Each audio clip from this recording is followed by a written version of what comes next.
Bonjour à tous et bienvenue dans cette petite vidéo. J'ai quelque chose vraiment à cœur que je veux absolument partager avec vous et ça concerne le temps. Et Dieu m'a parlé récemment, j'étais en train de faire, c'était une petite conférence, je suppose, quand soudain, de manière soudaine, le Seigneur est intervenu et a commencé à me montrer quelque chose. Et ça concerne les couloirs du temps. Et c'est pourquoi j'ai donné ce titre-là, les couloirs du temps. Qu'est-ce que ça veut dire pour nous? Est-ce que ça va changer ma vie? Et je pense que oui, en effet. Alors, le sujet de la conférence n'est pas tellement important. Ce que je veux partager avec vous, c'est ce qui m'est arrivé parce que c'est nouveau pour moi. Et je pense que c'est pas juste pour moi, je pense que c'est pour beaucoup de gens prophétiques aussi. Alors, ce qui m'est arrivé, c'est que je venais de prophétiser quelque chose et j'ai remarqué qu'il y avait quelque chose de nouveau dans la parole prophétique. Et vous savez quoi? Que presque au même moment que la parole est partie de ma bouche, j'avais l'impression que c'était déjà accompli. Et je ne vais pas vous expliquer ce qui était cette parole, simplement que l'emphase du Seigneur, c'était de dire que aujourd'hui, nous entrons dans les couloirs des temps, nous entrons dans une nouvelle dispensation du temps, quand ça va être complètement différent pour nous. Et presque au même moment que la parole prophétique part de ma bouche, il y a déjà l'accomplissement. Je ne sais pas si vous avez remarqué probablement qu'aujourd'hui, il y a une accélération dans les temps. Et peut-être, parfois, Dieu me dit, peut-être vous dites la même chose, peut-être c'est juste mon âge et que c'est juste mon imagination. Mais non, en effet, la nature du temps est en train de changer. Pourquoi? Parce que les temps sont tellement courts aujourd'hui et pour moi, le retour de Jésus est très bientôt. Alors, la première chose que le Seigneur m'a dit, parce que je dis, mais Seigneur, quand même, c'est étrange d'avoir la réponse tellement tôt après la prononciation de cette parole prophétique. J'étais choquée, j'avoue que j'étais choquée. Et le Seigneur m'a dit, oui, ma fille, maintenant, ma parole va courir avec une vitesse accélérée. Et ma première question, OK Seigneur, est-ce qu'il y a un fondement biblique pour cela? Et bien sûr, il y en a, parce que s'il n'y en a pas, je vais avoir beaucoup de questions.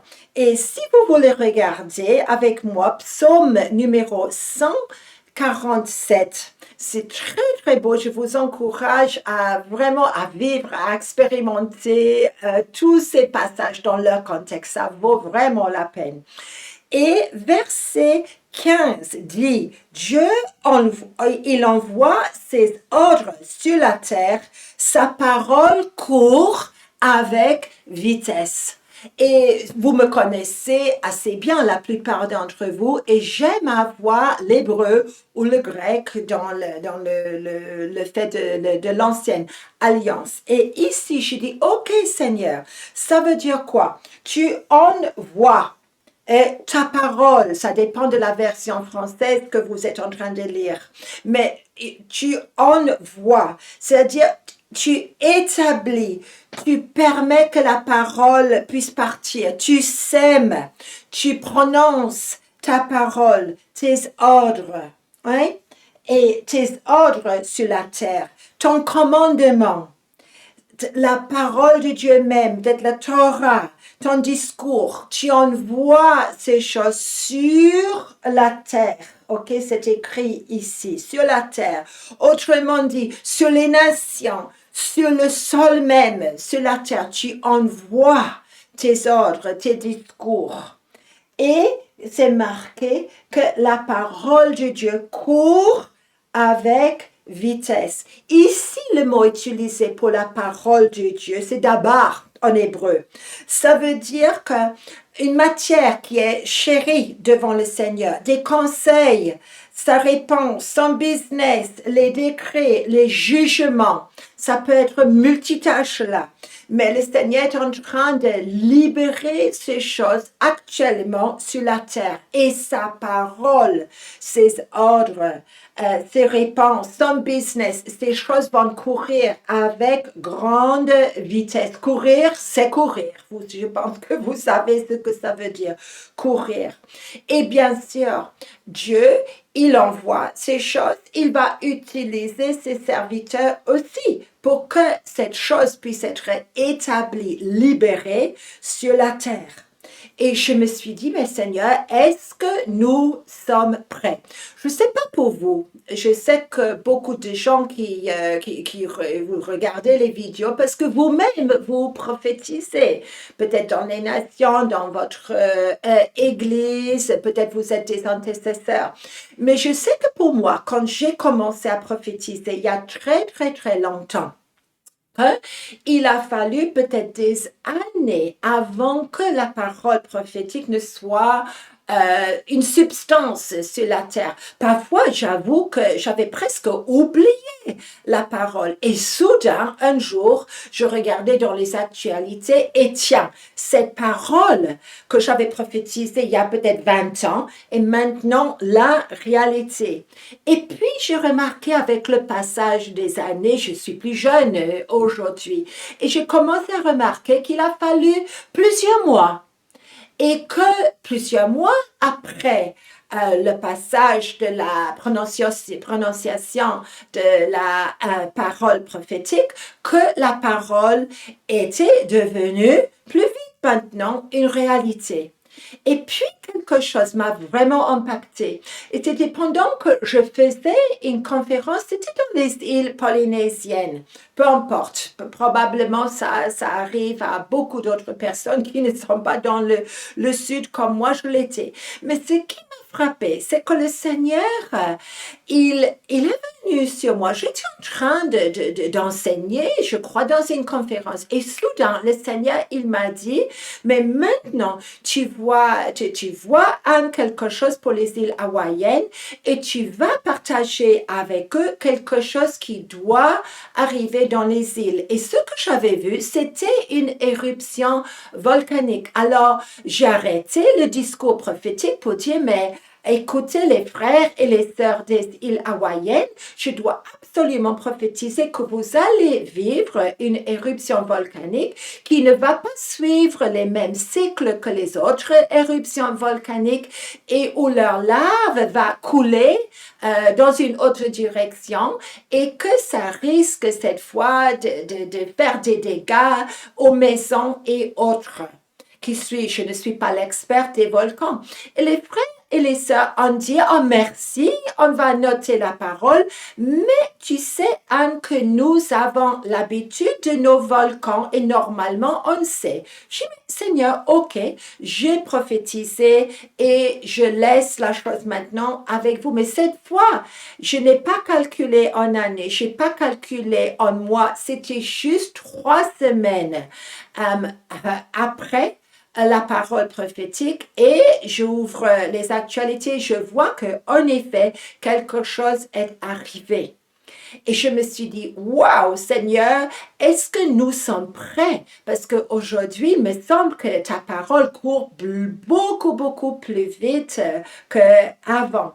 Et maintenant, il est question de minutes. Il est question même, la parole est à peine en train de sortir de ma bouche et déjà, vous voyez, on voit sur la terre que la chose devient une réalité. Et pour nous, ça change beaucoup de choses. Pourquoi? Parce que pour moi, les temps sont courts. Pour moi, Jésus, très bientôt, il sera de retour. Et les temps, aujourd'hui, on ne peut pas traiter les temps aujourd'hui comme on les a traités dans le passé. Et en plus, le Seigneur m'a dit, mais tu vas courir, vous allez courir, je ne vais pas être seul dans les couloirs des temps. Et une fois dans le passé, j'ai eu le privilège d'être dans un couloir dans les temps. Qu'est-ce que ça veut dire pour nous? Est-ce que tu as couru dans les couloirs du temps? Prépare-toi parce que ça peut t'arriver aussi.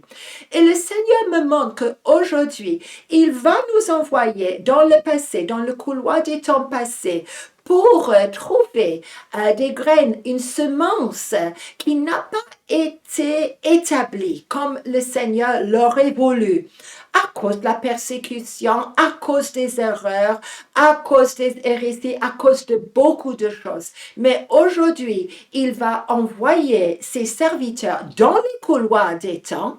Ils vont prendre de nouveau les choses qui ont été oubliées. Ils vont courir dans le présent pour établir dans le présent ces choses qui vont tout de suite donner des fruits dans l'avenir, dans un avenir super proche. Ça m'intéresse beaucoup. Je suis fascinée avec le temps.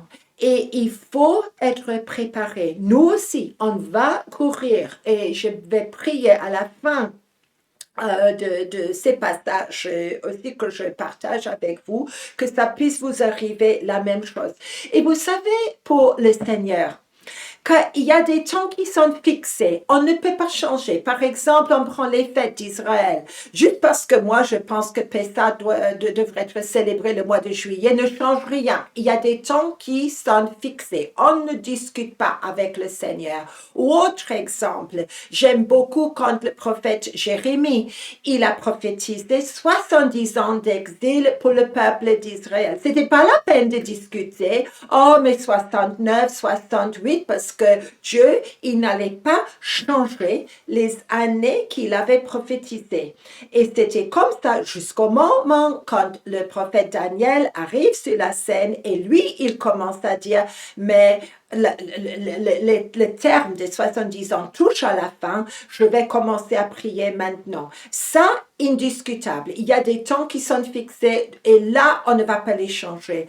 Sauf que il y a également des temps, des saisons que le Seigneur me montre de plus en plus où on peut changer. Il ne faut pas être fataliste pour ces choses.